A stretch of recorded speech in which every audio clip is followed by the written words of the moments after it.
Up next, we have Kasey Berger from Materials Science presenting on the role of sample preparation techniques in assessing mechanical damage in YBCO superconducting tapes.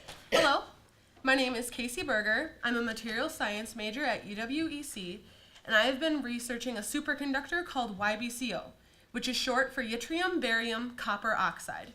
Now, before I get into the details, I'm sure some of you are wondering, what is a superconductor? Well, a superconductor is a material that can carry high amounts of current with no resistance, and the material's ability to carry high amounts of current allow it to generate huge magnetic fields. But we can do more with superconductors than make fancy electromagnets. Superconductors can be used in applications such as particle accelerators or to generate nuclear energy. Nuclear power plants make up 11% of the United States electric generating facilities. And because of the efficiency of nuclear power, they account for 20% of the United States annual power supply.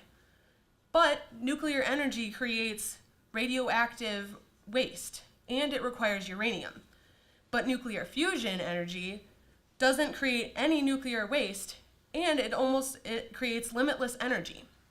In order to create electricity using nuclear fusion reactors, a large magnetic field is needed, which is where YBCO comes in. YBCO is a superconductor that can generate magnetic fields greater than 25 Tesla. For comparison, the Earth's magnetic field is 25 microtesla, which means that YBCO can generate a magnetic field 1,000,000 times the strength of Earth's. But generating that strong of a magnetic field can cause YBCO to pull itself apart. And when YBCO pulls itself apart, the electrical properties and the superconductivity are reduced. This is a huge problem for YBCO. In order to understand this issue, I have been analyzing segments of YBCO that have pulled apart in a consistent manner. Using microscopic analysis, I have analyzed the edges of YBCO, and I have found that damage is consistent on the edges. This damage is roughly 48 microns in width, which is about the width of a human hair. Although this damage may seem small and insignificant, it has been shown that edge damage plays a role in how YBCO peels apart, which means that current testing methods may be leading to inaccurate conclusions about the structural problems of YBCO. As my research continues, I hope to use a new sample preparation method that uses chemical etchants to etch the edges of YBCO. This should eliminate or reduce edge damage, which will lead to more accurate testing and eventually lead to YBCO's successful implementation in nuclear fusion reactors. In conclusion, YBCO is a promising new superconductor that will lead to green and sustainable energy for the future. Thank you.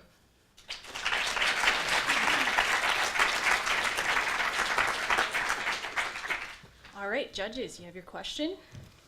What got you interested in this particular aspect of research? Well, I've been doing a lot of work analyzing this particularly because I've noticed that by cutting the tape and preparing it for these kinds of tests, you're introducing this kind of damage that can impact how the testing is run and the results of the test.